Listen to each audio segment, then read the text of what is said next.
जब पीटीआई के लतीफ खोसा supreme court में पहुंची दरखास्त लेकर लेवल प्लेइंग फील्ड केस की समाअत थी उनकी, और फिर उन्होंने कहा अदालत से कि दफा 144 लगाकर पीटीआई के खिलाफ कार्रवाइयां की जाती हैं, जिस पर चीफ जस्टिस ने कहा हम हुकूमत तो नहीं, लेकिन हाँ दफा 144 हो या एमपी हो सबके लिए बराबर होना चाहिए। लेकिन एक बात तो वाज़ेह है कि हर सियासी जमात यही कह रही है कि लेवल प्लेइंग फील्ड हमें नहीं मिल रही है, सबको बराबर राइट्स नहीं दिए जा रहे हैं। क्या वजूहत हैं, क्या सियासी जमातें मुतमईन हैं इलेक्शन कमीशन से? क्योंकि खबर यह भी है कि इलेक्शन कमीशन के जो सेक्रेटरी हैं वो छुट्टियों पर जाना चाह रहे थे, उमर हमीद खान साहब, उन्होंने अपना रेजिग्नेशन दे दिया कि मैं ये काम नहीं कर सकता, जिसके बाद वो रेजिग्नेशन एक्सेप्ट नहीं हुआ है क्योंकि काफ़ी सारे सोर्सेज ये कह रहे हैं कि उनको बली का बकरा बनाया जा रहा है और वो बकरा नहीं बनना चाहते हैं, कुर्बानी नहीं देना चाहते हैं, और कोई और अफसर सामने भी नहीं आ रहा जो उस कुर्बानी के लायक हो, क्योंकि हालात इस वक्त ऐसे ही इलेक्शन सर पे खड़ा है और ऐसी इंपॉर्टेंट पोजीशन खाली हो ये भी मुमकिन नहीं है। फैसल साहब, आपकी नज़र में इलेक्शन कमीशन की कार्रवाई, किरदार, उनकी परफॉर्मेंस कैसी है? क्या आप मुकम्मल मुतमईन है? क्या आपकी जमात पाकिस्तान मरकजी मुस्लिम लीग मुतमईन है इलेक्शन कमीशन की कार्रवाई से, या कुछ आपके भी तहफ़्फ़ुज़ात हैं? देखें, इस वक्त जो सूरत हाल है उसमें तो अवामुन्नास की राय आपको सोशल मीडिया के ज़रिए से और दीगर जो हवाला जाते हैं उनसे मैसर आ रही हैं। वहाँ तो सिर्फ दुआएं ही दुआएं हैं। उनमें इस वक्त बिल्कुल बेइत्मीनानी है, बिल्कुल इस वक्त लोग जो है वो मुतमईन नहीं है। मैं ये अर्ज़ करना चाहता हूँ, इलेक्शन कमीशन हो, अदालतें हों या दीगर जितने भी इदारे हों, उनका झुकाव किसी भी जानिब दिखाई नहीं देना चाहिए। यानी क्या आपको दिखाई दे रहा है? बिल्कुल हमें भी दिखाई दे रहा है, दीगर लोगों को भी दिखाई दे रहा है। और उसके अलावा मैं एक और भी बात अर्ज़ करना चाहता हूँ कि ये जो बात की जा रही है और मुसलसल मुतालबा किया जाता है मुख्तलिफ जवानों की मकसद जमातों की तरफ से, और एक जुमला कहा जाता है कि लेवल प्लेइंग फील्ड मिलनी चाहिए, तो लेवल प्लेइंग फील्ड की वजाहत भी की जानी चाहिए कि वो क्या चाहते हैं। यानी यहाँ पर हमारे यहाँ पर ये मेरा ख्याल है कि समझा जाता है कि उनके लिए हालात बना दिए जाएँ, उनके लिए सहूलियात फराम कर दी जाए, और उसके बाद उनकी जो इक़्तिदार की जानिब जो रास्ता जाता है उसकी जानिब उनके लिए जो भी रुकावटें वो दूर कर दी जाए तो मामला ठीक हो जाते हैं। आज एक खबर आई है सांगड़ से, मैं उस पर बात करना चाहता हूं कि एक उम्मीदवार जो है वो वहां खड़े होकर वोटर्स को धमकियां दे रहा है, और वोटर्स को धमकियां देने के साथ कह रहा है 8 के साथ 9 फरवरी भी आएगा। तो ये भी मैं पूछना चाहता हूं कि इलेक्शन कमीशन और दीगर सबसे कि इसके खिलाफ अगर संजीदा इकदाम किए जाएं। वो वीडियो वायरल हुई थी ना, कुरान पे हलफ ले रहे थे वो। हाँ जी, देख लिया, मुस्तकिल है, मकसद बैठकर जो है वो बिल्कुल वादे अंदाज में धमकियां दी जा रही हैं, और ये कहा जा रहा है कि 8 के बाद 9 फरवरी आएगा, हम तुम्हें देख लेंगे। तो ये देखने का सिलसिला मुख्तलिफ हल्का जात में जारी है, और अक्सर लोगों से ये शिकायत आती है, और इलेक्शन कमीशन में इस हवाले से कोई सुनवाई जो है वो अवाम की और दीगर सियासी जमातों की नहीं होती। तो मैं कहता हूँ कि बिल्कुल गैर जानिबदाराना जो है वो किरदार होना चाहिए, सबको पता चलना चाहिए, सबको दिखाई देना चाहिए, और इसके साथ अगर मसाइल और मामलात आगे बढ़ेंगे तो फिर आपके इलेक्शन पर सवालात नहीं उठेंगे। और अगर इलेक्शन पर सवालात हों तो उसके बाद फिर आज आप देख लीजिए हसीना वाजिद साहब जो हैं, उनकी जो हुकूमत आ चुकी है, और पूरी दुनिया में इस वक्त वावेला जारी है कि वो एक मुतनाज़ हुकूमत है। तो इस तरह की हुकूमतें आने के बाद मुल्क आगे नहीं बढ़ता बल्कि मुल्क पीछे जाता है। बिल्कुल आपने ठीक फरमाया। एडवोकेट साहब, हम ये भी जानते हैं कि मौलाना फजलुर रहमान काफ़ी वक्त से कहते रहे law and order, law and order, law and order, और फिर उन्होंने तारीफ भी की कि अच्छा हुआ कि इलेक्शन डिले करने के लिए करारदाद असेंबली सेनेट में आई है, और फिर वो अफगानिस्तान भी चले गए दौरा करने, वहाँ पे बड़े बड़े लोगों से मिल रहे हैं, अपने साथ उमायदीन भी कुछ कबीलों के लेकर गए हैं। आपकी नज़र में एक तो इलेक्शन कमीशन का role, law and order situation जिस तरह वो लेवल प्लेइंग फील्ड मांग रहे हैं, पीटीआई लेवल प्लेइंग फील्ड मांग रहा है, तो क्या आप लोग भी लेवल प्लेइंग फील्ड ही मांग रहे हैं? मेरे ख्याल से देखिए, एक तो ये बात बड़ी इंपॉर्टेंट है कि लेवल प्लेइंग फील्ड मेरे ख्याल में कभी भी नहीं दी जाती, हमेशा छीननी पड़ती है। जी हाँ, हमेशा इन इलेक्शंस को रेगुलेट करने की कोशिश होती है, और इसमें इलेक्शन कमीशन एक टूल का काम अंजाम देता है। अभी गुज़िश्ता बल्दियाती इंतखाबात के अंदर इलेक्शन कमीशन से बड़ा हमारा वास्ता पड़ा, उसमें उसका जो किरदार देखने में आया उससे तो अंदाज़ा हुआ कि इलेक्शन कमीशन नामी कोई चीज़ तो कानून के हिसाब से तो कुछ भी नहीं है, वो तो कहीं से इशारे पाता है या कोई उसकी और पॉलिटिकल वाबस्तगी है या किस वजह से वो फैसले देता है। तो ये बड़ी तशवीशनाक सूरत हाल है। देखिए, आप सेनेट से करारदाद जिस तरह पास हुई है, आप पार्लियामेंट की बालादस्ती की बात करते हैं ना, तो पार्लियामेंट की बालादस्ती मान लीजिए, फिर आप सेनेट से करारदाद पास हो गई कि इलेक्शन मुलतवी कर दिए जाए। देखिए, बात यह है कि आप बात करें, देखिए हम तो सबसे पहले कुरान और सुन्नत की बालादस्ती की बात करते हैं, फिर पाकिस्तान का आइन है जो कि वो कुरान और सुन्नत के तहफ़्फ़ुज़ की बात करता है, उसके मुताबिक आइन साजी की। तो आप आइन की बालादस्ती की बात करें, अब चीफ जस्टिस साहब बैठकर जिस तरीके से आइन को मुतनाज़ बना रहे हैं, उन्होंने जिस तरीके से 62-63 के मुतालिक कमेंट्स पास करने शुरू किए शुरू दिन से कि जी एक आमिर ने घुसेड़ दिया उसको, तो क्या मान लें उसको? भाई आमिर ने घुसेड़ा था तो उसके बाद पार्लियामेंट ने उसकी तौसीक भी की और आज तक पार्लियामेंट उस पर अमल कर रही खामोश बैठी है। रही। तो आप इस पर इसमें से किन किन चीज़ों पर इस बुनियाद पर देखिए, बात यह है सुप्रीम कोर्ट का काम जो है वो आइन पर अमल दरामद करना है। सुप्रीम कोर्ट अगर इस बुनियाद पर कि इसने क्यों ये घुसेड़ा, उसने वो क्यों घुसेड़ा, तो ये कोई तरीक़ा नहीं है। पाकिस्तान में जो इलेक्शन रेगुलेट करने का सिलसिला है इसको मेरे नज़दीक ख़त्म होना चाहिए। हकीकत में लेवल प्लेइंग फील्ड मिलना चाहिए। इस वक्त हकीकी बात यह है कि लेवल प्लेइंग फील्ड नहीं मिल रहा, नहीं दिए जा रहा। और सुप्रीम कोर्ट के चीफ जस्टिस साहब ने जिस तरह खोसा साहब से सवालात किए हैं कि हमें नहीं पता कि आपको मिल रहा है कि नहीं मिल रहा और आप उसके सबूत लेकर आएँ, देखिए पूरी दुनिया को नज़र आ रहा है जो कुछ हो रहा है। तो मेरे ख्याल में सुप्रीम कोर्ट को इससे थोड़ा बेहतर किरदार अदा करना चाहिए। ये बात अपनी जगह है कि खोसा साहब की आज हमें वो तैयारी नज़र नहीं आई जो एक वकील की तैयारी होनी चाहिए, इसमें कोई शुबा नहीं है। लेकिन अगर वकील की तैयारी ना हो तो इसकी बुनियाद पर आप इतना बड़ा वो तो नहीं कर सकते आप कि एक डिज़ास्टर कर देंगे जी। एक पार्टी को अगर बिल्कुल दीवार से लगा दिया गया है, उसका निशान छीन लिया गया है, उसके लोगों के कागजात रिजेक्ट किए जा रहे हैं, तो आप कहें जी हमें नहीं पता लग रहा। तो इसलिए मैं कहता हूँ कि लेवल प्लेइंग फील्ड मिलना चाहिए। जमात इस्लामी इस बात की हामी है कि सीटें हमें कम मिलें, ज़्यादा मिले, फेयर इलेक्शन होना चाहिए। ये रेगुलेट करने का, मैनिपुलेट करने का और खलाई मखलूक के मुसलसल मुदाखलत का सिलसिला ख़त्म होना चाहिए। पाकिस्तान तबाह हो रहा है इससे। बेशक बेशक बिलाशुबा हमें नाकाबिले तलाफ़ी नुकसान हो रहा है। डॉक्टर असद, अब आपके इत्तेहादी हैं MQM वाले। MQM से मैं गुज़िश्ता रोज़ खबर यही सुनने को मिली कि उनके पास अभी भी बॉयकॉट का ऑप्शन खुला हुआ है। खालिद मकबूल का ये बयान आया जिसके बाद सब परेशान हो गए। आपके इत्तेहादी हैं डॉक्टर असद JUI फे, मौलाना फजलुर रहमान को लेवल प्लेइंग फील्ड नहीं मिल रही है, लॉ एंड ऑर्डर सिचुएशन उनके इलाके में बहुत ख़राब है। वो इस वक्त अफगानिस्तान के दौरे पर चले गए हैं मुलाकातें करने के लिए, क्योंकि यहाँ पे शायद उनसे कोई मुलाकातें ऐसी हो नहीं रही थी।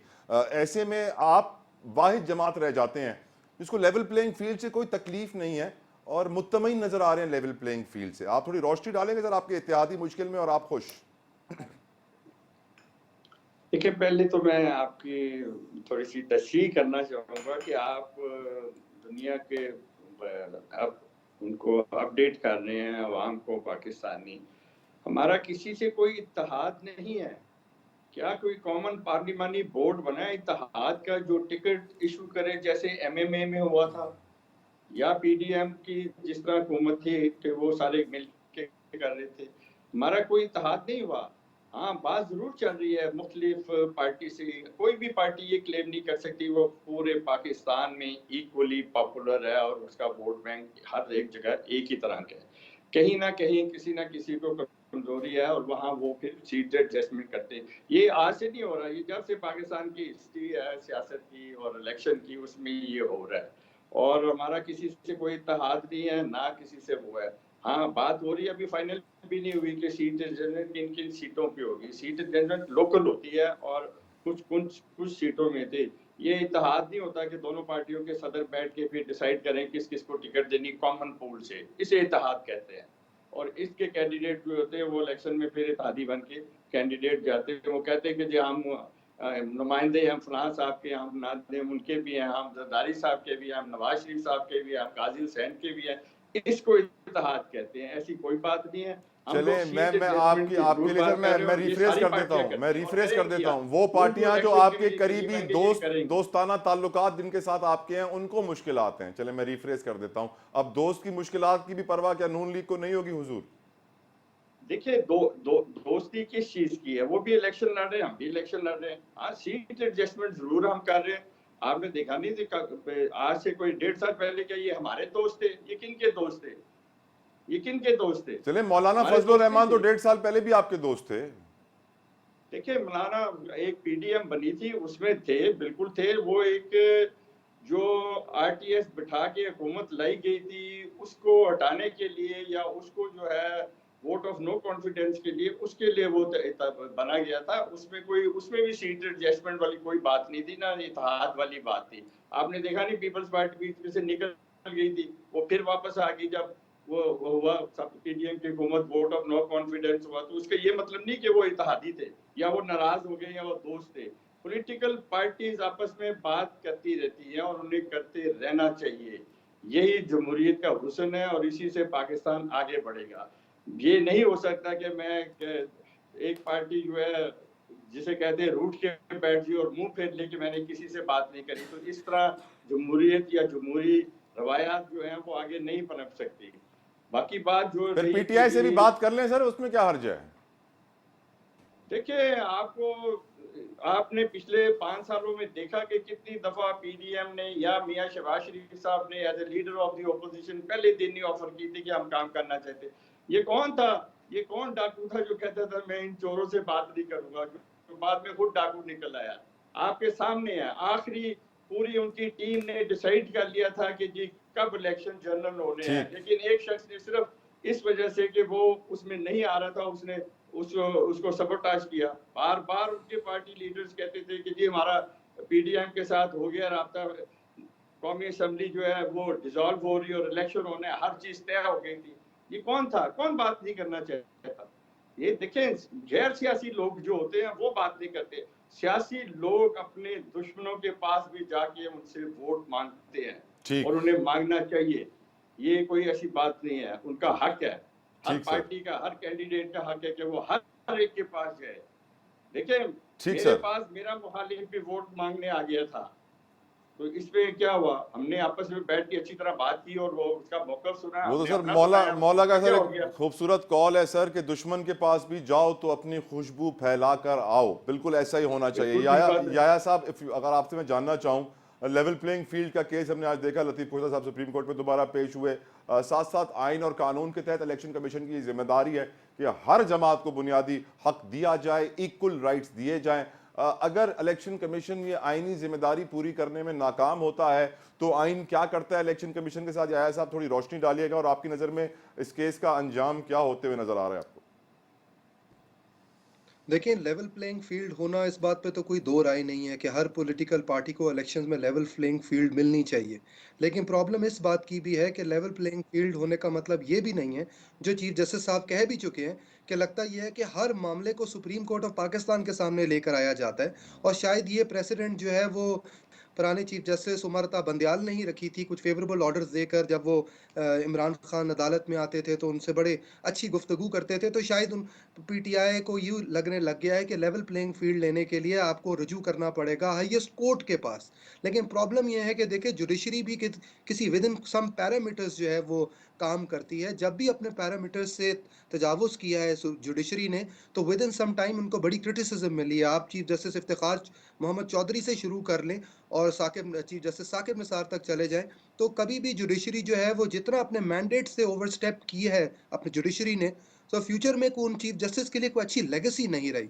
तो इम्पॉर्टेंट बात यह है कि एक तरफ आप लेवल प्लेइंग फील्ड मांगते हैं और आप कहते हैं हमें बल्ले का निशान ले लिया गया है, लेकिन 2021 से पेंडिंग इलेक्शंस जो हैं वो आप कभी भी फ्री एंड फेयर नहीं करवा पाए। फिर यह है कि आप, अगर आपके नॉमिनेशन पेपर्स रिजेक्ट होते हैं, तो आप इलेक्शन ट्रिब्यूनल को बाईपास करके डायरेक्ट सुप्रीम कोर्ट के अंदर पिटिशन फाइल करते हैं। उसी तरीके से आप सुप्रीम कोर्ट में कंटेम्प्ट पिटिशन के अंदर आईजी को भी पार्टी बनाते हैं, चीफ सेक्रेटरीज को भी पार्टी बनाते हैं। आपसे कहा भी जाता है कि ये कौन सा कंटेम्प्ट का कानून है, क्योंकि ये तो शायद एक फर्स्ट ईयर लॉ स्टूडेंट को भी पता है कि कंटेम्प्ट जो है वो it's between the contemnor and the court. तो इसके अंदर ये आईजी और चीफ सेक्रेटरी कहाँ से आते हैं? उस पे खोसा साहब कहते हैं कि जी वो एक कंप्लेंट मैंने फाइल की थी इलेक्शन कमीशन में इनके खिलाफ। चीफ साहब ने कहा वो कंप्लेंट का है, उन्होंने कहा जी कंप्लेंट मैंने अनेक्स नहीं की। तो देखें जी, पीटीआई का जो ये स्टांस है कि लेवल प्लेइंग फील्ड होनी चाहिए, इस बात पे कोई दो राय नहीं है। लेकिन आप अपने कागजी कार्रवाई को और कानूनी कागजात को इग्नोर नहीं कर सकते। कोई एक स्पेशल फेवर की तरह के आपको कोई एक फेवरेबल ऑर्डर मिल जाए कि सुप्रीम कोर्ट का एक ऑर्डर पास कर दे इलेक्शन कमीशन को कि सारे नॉमिनेशन पेपर्स एक्सेप्ट कर लिए जाए, बैट भी इनको वापस कर दिया जाए, सारे केसेस के अंदर पीटीआई लीडर्स की बेल मिल जाए। एक प्रोसेस है, एक प्रोसीजर है। पीटीआई के लीगल टीम को चाहिए कि अपना होमवर्क को मजबूत करे, ताकि ये जो पेशावर हाई कोर्ट के सामने जैसे एम्बेरसमेंट हो रही है या आज सुप्रीम कोर्ट के सामने भी एम्बेरसमेंट हो रही है, ये एम्बेरसमेंट ना हो। अभी प्रॉब्लम ये है कि पीटीआई बन चुकी हुई है पीटीआई एल, मतलब पीटीआई लॉयर्स विंग। अब लेकिन मसला ये है कि जब वो लीगली भी वीक होगी, क्योंकि सियासी तौर पे तो पार्टी वीक है ही है, लेकिन अगर अब ये लीगली भी वीक होगी, तो फिर जुडिशरी अगर कुछ इनके लिए फेवर करना भी चाहे तो कैसे करे अगर कागजात ही ना उनके पास हो। तो पीटीआई को थोड़ा होमवर्क और थोड़ी मेहनत करनी चाहिए अपनी इस जुडिशियल एक्टिविज्म जो वो कर रहे हैं कि जुडिशरी से चाह रहे हैं कि जुडिशरी ही इलेक्शन कमीशन बन जाए और इलेक्शन ट्रिब्यूनल बन जाए और चीफ इलेक्शन कमिश्नर भी चीफ जस्टिस साहब बन जाए, तो फिर आप अपना होमवर्क पूरा कर लें। राइट याया साहब, अब मेरा वक्त बहुत कम बचा हुआ है, लेकिन आपने बात ऐसी कर दी है कि पीटीआई बन गई है पीटीआई एल। क्या जमात इस्लामी भी यही समझती है पीटीआई पीटीआई एल बन गई है? देखिए, ये तो मेरे ख्याल में खैर उन पर जो कि बुरा वक्त पड़ा हुआ है, और ऐसे बुरे वक्त में ज़ाहिर है कि कानूनी माहिरीन की ज़रूरत ज़्यादा पड़ती है, तो वो बुरे वक्त में एल ही काम आता है। बुरे वक्त में तो ज़ाहिर है कि हर अदालत हर पार्टी के साथ यही होता है। नवाज शरीफ साहब के साथ भी यही हो रहा था, पीपल्स इसलिए आप पार्टी के। इत्तेहाद नहीं कर रहे पीटीआई के साथ? नहीं, मैंने कहा सारे लोगों को कोर्टों में जाना पड़ता है, वकील करने पड़ते हैं, तो ज़्यादा वकील सामने नज़र आने लगते हैं, वरना अदरवाइज़ वो एल बन गई है एम बन गई, ये तो मैं नहीं कहता। लेकिन मैं ये ज़रूर कहता हूँ कि देखिए, इस सिलसिले को अब ख़त्म होने चाहिए।